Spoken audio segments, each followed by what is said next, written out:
Hello, welcome to a ramble with me about the Department's Paper 2 from November 2022. Today we're looking at question 5.4. Given the identity cos of x plus y times cos of x minus y is equal to 1 minus sine squared y, first of all, prove the identity. Okay. So, what stands out for me is that on this side, we're talking about compound angle identities with cos, and we know that those involve cos and sine, right? And on this side, we're only talking about sine. So, what I then want to do is I'm going to rewrite each of these.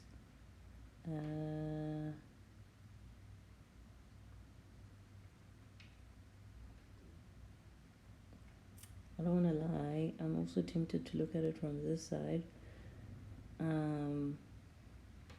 but that could get weird because okay, I'll tell you what I'm thinking. I'm thinking that I could rewrite the 1 using cos squared and sine squared, but at which angle? You know what, that might just be a little dead end. Let me just rewrite these using the compound angle identities and see how far I get. So cos x plus y is equal to cos x times cos y minus sine x times sine y, and cos of x minus y is equal to cos x times cos y plus sine x times sine y. Right? Is that right? Yes, that is right. Okay. So now I'm going to multiply them out, which is going to get a bit crazy.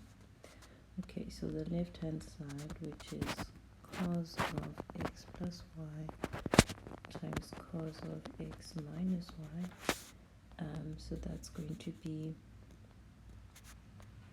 cos x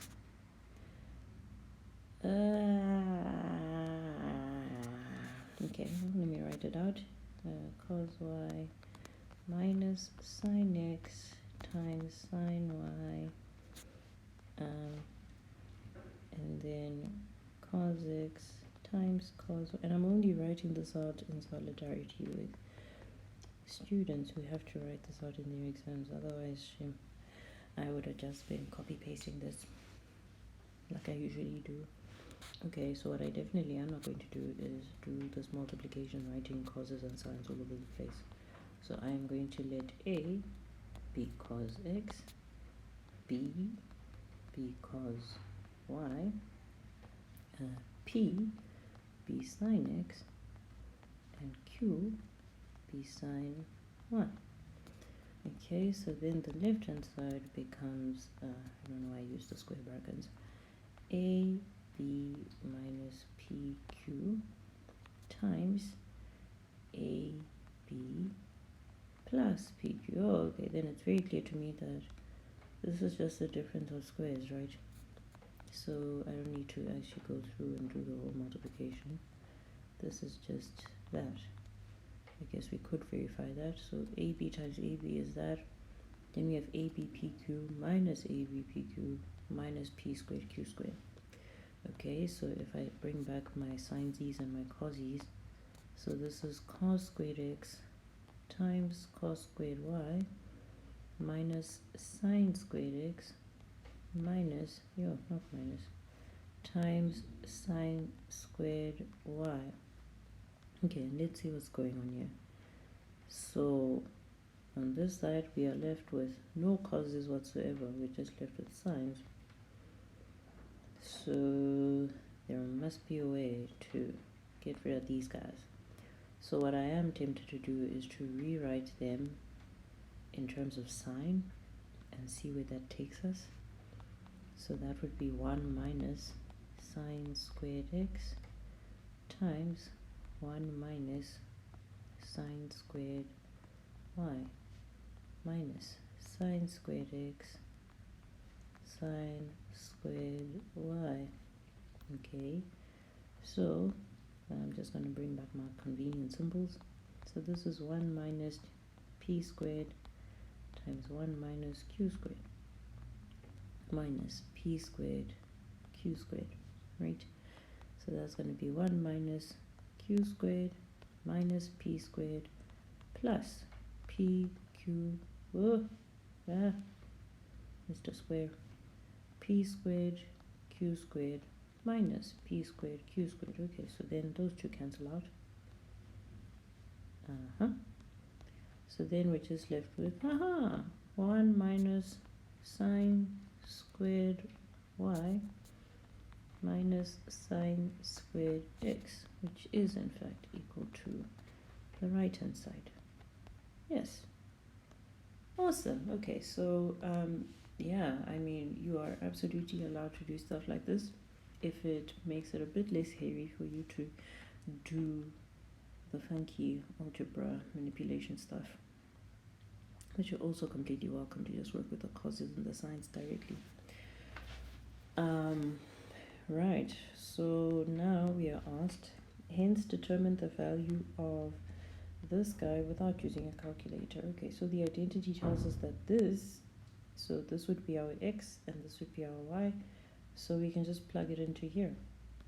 So 1 minus sine squared 45 minus sine squared 15 is then equal to cos of 45 plus 15 times cos of 45 minus 15. Okay, so this is coming from 15 is our x and 45 is our x and 15 is our y. So then we just replace it wherever we see a y. Okie dokie. Right, so this is going to be cos 60 times cos 30. Okay, so I know sine 30 is a half, so cos 30 will be root 3 over 2, and cos 60 will be a half, because of the ratios. Right, cos of 60 is the same as sine of 30. So that'll be root 3 over 4. Yes. Yes, indeed. Yes, indeed.